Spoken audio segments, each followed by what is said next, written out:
Hi Arawana, thank you for joining us in the Ulab faculty. We're so happy that you will be sharing in a whole series of clips and practices your work with us, which we believe will make a huge difference. Tell us a little bit about who you are and what kind of work you do. Well, it's a real, let's say, honor in a way to be able to share the work which we've been making together for a while now.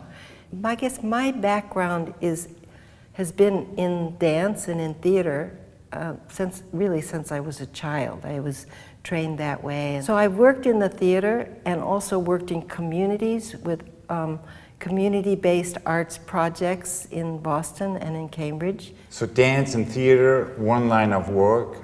What are the other ones that you bring together in your current stream of social presence in theater? So I'd say the second one is a meditation, mindfulness, awareness practice. I met my own teacher of that in 1974 and have been part of the Shambhala community ever since then, and was particularly attracted and provoked and inspired and challenged by this notion that personal meditation could be the basis for creating enlightened society. So rather than the meditation as a way of retracting from the society or getting away from the mess and the chaos, and the view is that a community could, by using some meditation and reflection practice, be more able to engage in powerful and intelligent and compassionate ways. So that has also been a stream of my work, and I teach in that community. I think maybe the third thing we could say is that my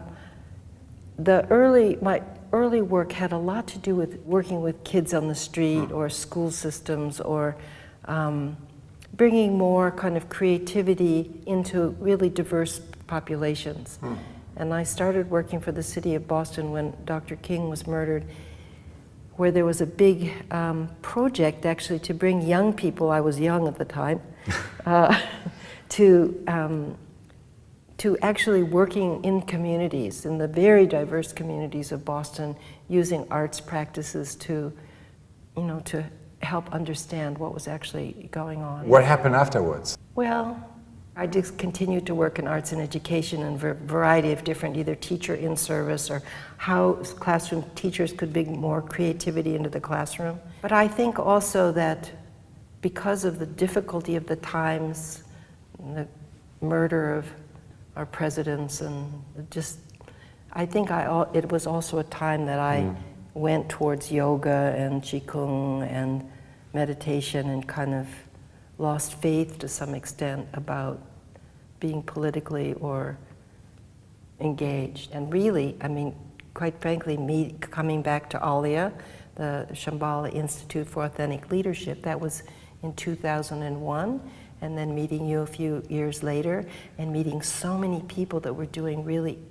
interesting work to help bring a good society, good human society. It came forth again, and particularly in terms of being able to integrate these streams of meditation, art, co-creative arts, and theory U, and work that people were doing in organizations and communities. It was like,